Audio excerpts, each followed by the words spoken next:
Dans un processus de womb-healing, de guérison féminine, une des choses que on est amené à prendre conscience, c'est le bagage de notre passé intime, de notre sexualité, les conséquences que ça a eu sur notre corps. Puis souvent, les femmes, quand elles arrivent, elles ne se rendent pas compte de tout ce que ça a coûté ou tout ce que ça a créé à l'intérieur d'elles. Ou c'est comme une découverte, jusqu'où ça va, disons, à l'intérieur d'elle, dans son corps. Puis à un moment donné, le chemin avance, puis il y a d'autres réalisations sur comment cette intégration-là vient aussi aider à aligner qui on est, vient transformer des choses, vient nous amener dans des compréhensions, dans des savoirs, etc. Puis, donc le bagage qui semblait lourd au départ, il se transforme en quelque chose d'autre. Puis je me demande comment toi, tu as cheminé à travers ton processus de sentir le bagage des conséquences de ton passé sexuel vers ton intégration par rapport à une maturité sexuelle petit à petit dans ton processus? Je peux te dire parce que je commencerais par dire que quand j'étais jeune, ben comme du moment où est-ce que j'ai commencé à être active sexuellement, à explorer, puis jusqu'à temps que je me rende à un point où est-ce que, OK, ben, j'étais arrivée à comme, j'étais à bout, puis j'appelais une solution. J'avais comme vraiment, puis je pense que c'est le cas pour la plupart de tout le monde en fait, je pensais vraiment qu'il y avait comme pas vraiment de conséquences. C'est comme aux actions que je posais. Je me sentais pas nécessairement bien avec les actions. Des fois, j'avais comme, ouf, ça c'est un petit peu, c'est pas super, mais je pensais pas vraiment qu'il y avait comme des conséquences. J'étais juste, OK, ça me rend un petit peu honteuse, mais c'est correct, je le mets de côté, j'oublie. Puis surtout avec l'alcool, moi j'utilisais beaucoup l'alcool pour justifier les actions que, mettons, je posais. C'est comme, j'avais vraiment besoin de l'alcool pour comme être plus lousse, puis pouvoir faire comme les actions que sinon je me sentais, genre, j'étais comme trop vulnérable ou j'aurais pas eu le guts de le faire. Puis avec l'alcool, ça me donnait l'impression que, ah, c'est pas grave, parce que même t'oublies des choses avec l'alcool, c'est la beauté de. C'est comme, ah, ben, je peux juste oublier ou faire à semblant que je m'en souviens pas. Ça aussi, je faisais ça beaucoup. Des fois, je me souvenais très bien de ce que j'avais fait la veille, mais genre, à cause que j'avais bu, je faisais à semblant que je m'en souvenais pas. Fait que là, les gens sont comme, ah, OK, elle était tellement saoule, elle savait pas ce qu'elle faisait. Mais sauf que là, quand j'ai commencé mon processus de guérison, il y avait comme un. Bien, c'est à plusieurs niveaux, mais je sentais vraiment un poids comme énorme. C'est vraiment une accumulation de choses. C'est comme si je le sentais que même toutes ces actions, ça peut être vraiment banal, mais je sentais que j'avais comme accumulé des choses, puis je savais pas comment j'allais faire pour digérer ça ou même venir comme juste faire face à tout ce que j'avais fait supposément inconsciente. Puis au début, c'est vraiment lourd, c'est vraiment dur de descendre parce que dès que tu descends, c'est comme si genre t'es face à comme une chambre remplie de trucs accumulés. Là. Puis là, t'es comme, je sais pas par où commencer. OK, je vais refermer la porte, je vais partir. Puis, comme je dirais que c'est comme au fur et à mesure, puis au fil des années, il y a comme quelque chose qui, plus que tu n'essayes pas de fuir le fait qu'il y a des conséquences, il y a quelque chose qui ne sera jamais réparable. Je veux dire, c'est pas. Parce que moi, je trouve que c'est vraiment important de mettre l'emphase là-dessus. Puis c'est pas pour décourager, mais c'est comme. Il y a eu des blessures. Là. Ça laisse des cicatrices. C'est vraiment. On s'est fait des choses, même si c'était inconscient, puis à quelque part, tu es comme, OK, je le savais pas, ou comme, peu importe. Ça laisse des traces, ça ne va jamais partir. Tu vas toujours avoir cette cicatrice-là, peu importe dans quel contexte tu as fait l'action.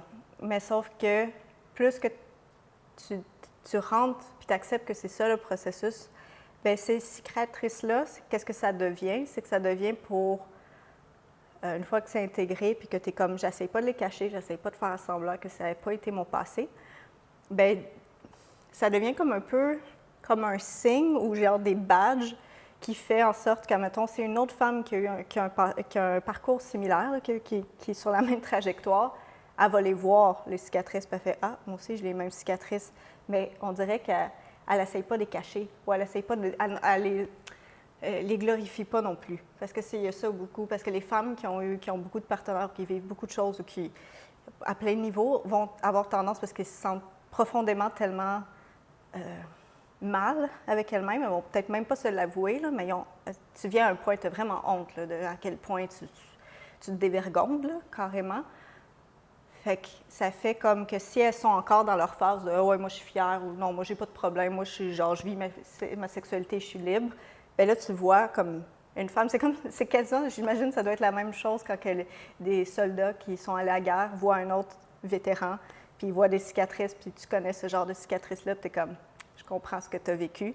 Puis tu peux avoir comme le soldat qui est comme traumatisé, puis qui shake dans un coin, puis il y en a un qui est comme, non, je les porte pas avec fierté, mais j'ai du vécu, et je comprends ce vécu-là, et je le glorifie pas, et je suis là pour aider les autres qui vivent un peu la même chose.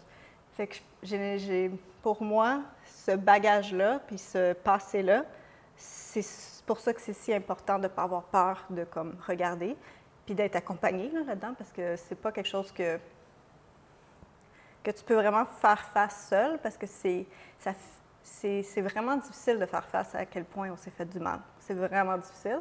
C'est très... Fait que d'être soutenu pour rentrer dans la comme blessure, ressentir, parce que aussi les choses qui ont été faites vraiment sous l'influence des substances, là, que ce soit la drogue ou l'alcool, c'est comme tu ne l'as jamais vraiment ressenti, genre consciemment. Fait que quand tu rentres, c'est comme...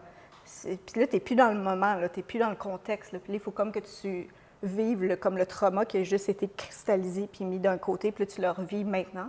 Mais en même temps, maintenant, tu as des outils. Fait que c'est comme... D'une certaine façon, tu es moins...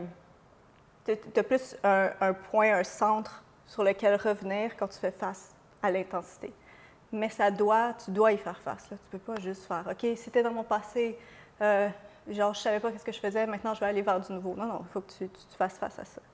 Fait que c'est un peu ça que je réalise maintenant avec comme avoir un passé intime comme chargé.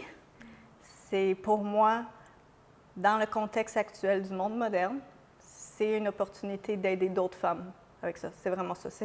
Parce que sinon, il y a comme, pour vrai, parce que je veux vraiment pas glorifier ça, ça fait partie, il y a certaines femmes que oui, c'est comme ça fait partie de ton setup, mais vu qu'on est comme laissé à nous-mêmes, on fait n'importe quoi, il n'y a rien de glorieux là-dedans. C'est pas comme wow. Il n'y a pas rien de mal non plus, mais c'est juste, c'est ça, c'est dans un contexte de comme guérison, bien là, c'est ça, c'est comme une opportunité de faire face à ça puis d'aider les autres.